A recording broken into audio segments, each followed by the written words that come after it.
BJP MLA Adinarayana Reddy వ్యాఖ్యలపై YSRCP MP YS Avinash Reddy తీవ్ర స్థాయిలో విరుచుకుపడ్డారు. ఆదినారాయణ రెడ్డి పూర్తిగా మతిస్థిమితం కోల్పోయి మాట్లాడుతున్నారని మండిపడ్డారు.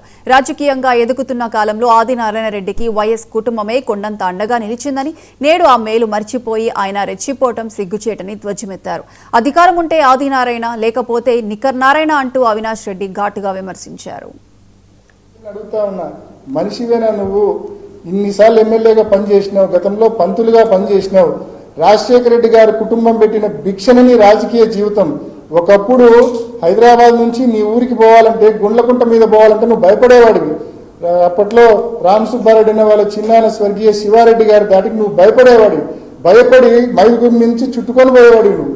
అటువంటి భయస్థుడు నువ్వు. ఆ రోజు నీకు రాజశేఖర రెడ్డి గారు అండదండగా ఉన్నారు, నీకు బండ్లు కొనిచ్చినారు, నీకు ఆర్థికంగా సాయం చేసినారు, నీకు అన్ని రకాలుగా ఆపుగా రాజశేఖర రెడ్డి గారు ఉన్నారు.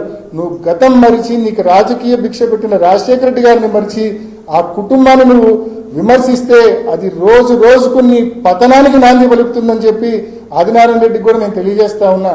ఆదినారాయణ రెడ్డి నువ్వు ఒకటి గుర్తుపెట్టుకో, అధికారంలో ఉంటే నేను ఆదినారాయణ రెడ్డి అంటావు, అధికారం లేకపోతే నువ్వు నిక్కర్ నారాయణగా మారుతావు. నీ బతుకది, నువ్వు గుర్తుపెట్టుకో, నీ బతుకది. వాస్తవంగా అధికారంలో ఉన్నప్పుడు, మేము అధికారంలో ఉన్నప్పుడు ఎవరిని హరాస్ చేయాలని ఆలోచన చేయలే. కాబట్టి ఆదినారాయణ రెడ్డి ఈరోజు ఇంత స్వయంగా మాట్లాడుతున్నాడు. నన్ను ఏం పీకలేకపోయినారంటే, వాస్తవంగా మేము ఆయన హరాస్ చేయాలనే ఉద్దేశం కానీ ఆలోచన కానీ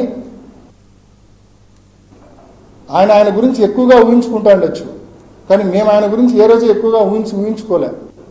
ఆయన హరాస్ చేయాలన్న ఆలోచన ఉద్దేశం అధికారంలో ఉన్నప్పుడు మేము చేయలేదు. వాస్తవం. ఆదినారాయణ రెడ్డి పరోక్షంగా చెప్పింది కూడా అదే. నన్ను ఏం పీకలేకపోయినారంటే మేము హరాస్ చేయాలని మేము అనుకుంటే కదా, మేము ఏ రోజు ఆదినారాయణ రెడ్డిని హరాస్ చేయాలనుకోలే మేము అధికారంలో ఉన్నప్పుడు. కాబట్టే ఆయన ఈరోజు ఇంత విరవిగా మాట్లాడుతున్నాడు. కానీ భవిష్యత్తులో ఈ మాటలకు మాత్రం తప్పకుండా సమాధానం చెప్పే రోజు వస్తుంది. ఆ రోజు ఆదినారాయణ రెడ్డి నువ్వు మాట్లాడే ప్రతి మాటకు సమాధానం చెప్తాను.